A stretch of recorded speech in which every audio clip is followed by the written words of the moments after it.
Since we're discussing all things qualitative research, it makes sense to begin with the most common data collection technique in this field, and that's one-to-one interviews, also referred to as in-depth interviews. This method is known for being a very flexible approach to gathering data that is rich in customer-based information. It's a very detailed conversation held with customers or prospects. You can have a lot of input on the way the interviews are conducted too. For instance, you can decide on everything from how formal or informal the interviews will be, whether they'll take place over the phone, in person, or on Zoom, how long they'll be, and the kind of questions you'll ask participants. Then there are focus groups. These aren't too dissimilar from your one-to-one interviews, except that they take place with several participants at once, usually a group of around 6 to 10 people representative of your target market. The role of the interviewer in each of these scenarios is to build rapport with all participants and to simply guide the conversation, and the best kind of interviewer will always listen rather than talk. One such benefit of conducting face-to-face interviews is that you can gauge a lot of information from a person's body language. It may sound silly or insignificant, but this is really something you shouldn't underestimate. Research states that a lot of our communication is nonverbal, around 60 to 80%. So watch for those shrugs, raised eyebrows, and body postures. They may be revealing more than you think. Your interviews and focus groups can be used for examining new ideas around products and the reasoning behind your customers' decision-making. We've established that IDIs and focus groups are a great method to use for collecting qualitative data. But which do you choose? One-to-one interviews or focus groups? Let's draw up some comparisons of each, which will help shed some light on which methods are most suitable for you. There's a reason one-to-one interviews are known as in-depth interviews, and it's exactly as the name suggests. You're more likely to gain deeper insights into an individual's ideas and experiences when speaking with them on their own.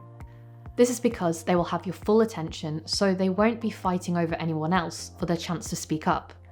Plus, you'll have more time to discuss topics with them further. You can also adjust your interviewing style to match that of the interviewee to help them feel more comfortable. Unlike in a focus group, there's no chance of them being affected by group dynamics, so their responses are more likely to reflect their thoughts.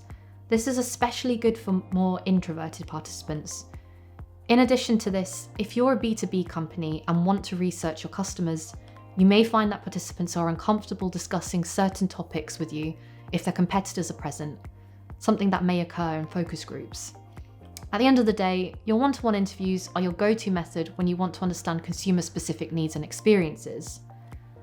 On the other hand, your focus groups are great for encouraging collaborative discussion and exchanging ideas amongst others. You'll find that in group conversations, one individual's opinion can feed off another's, which can help dig into topics. Just make sure to keep an eye on the flow of the dialogue. You wouldn't want it going off on a tangent or for one person to dominate the conversation. If you're a good moderator, however, then this shouldn't be a problem. Another thing about focus groups, they're a wonderful tool for brainstorming market trends or looking into concepts for a product or service before it has gone into production.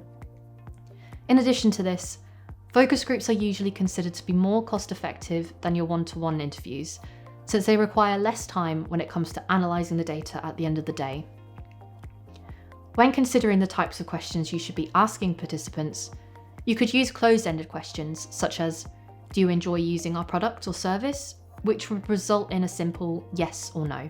And this isn't necessarily the wrong way to go about it, but by framing your answers differently, you'll be much more successful at teasing out information from participants. For instance, you could ask more open-ended questions such as, what is it about the product or service that you like best? Or, would you recommend the product or service to others? Why or why not?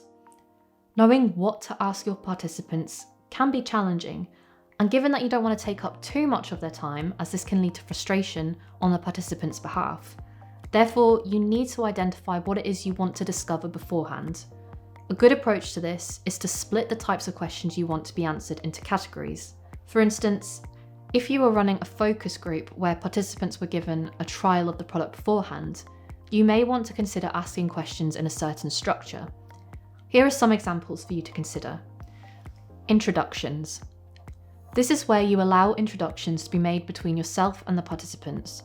It can help ease out feelings of awkwardness anyone might have and get the ball rolling before the main questions are asked. Your intro questions might include things like, Tell me a bit about yourself. What do you do? What brings you here today? Positives and strengths. These kind of questions will help you see which features of a product are already functioning really well. With this kind of knowledge, you'll know where resources should be going that will be advantageous to the product and end user. Examples of these could be, which features do you love best about this product? What are the product's key strengths?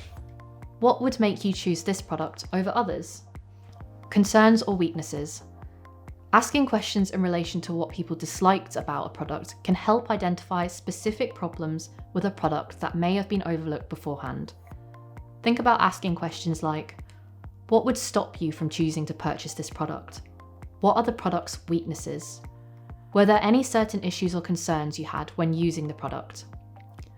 Where and how to improve. These could be useful follow-up questions from the concerns or weaknesses pointed out by participants previously. The answers found to these questions can help you make the necessary changes that will lead to an improved product and higher satisfaction rates in the future. You could try asking, what could we do to improve this product that would improve customer satisfaction? Is there anything we could add to the product to make you more inclined to purchase? Is there a specific feature of this product that you didn't like? What is it and why?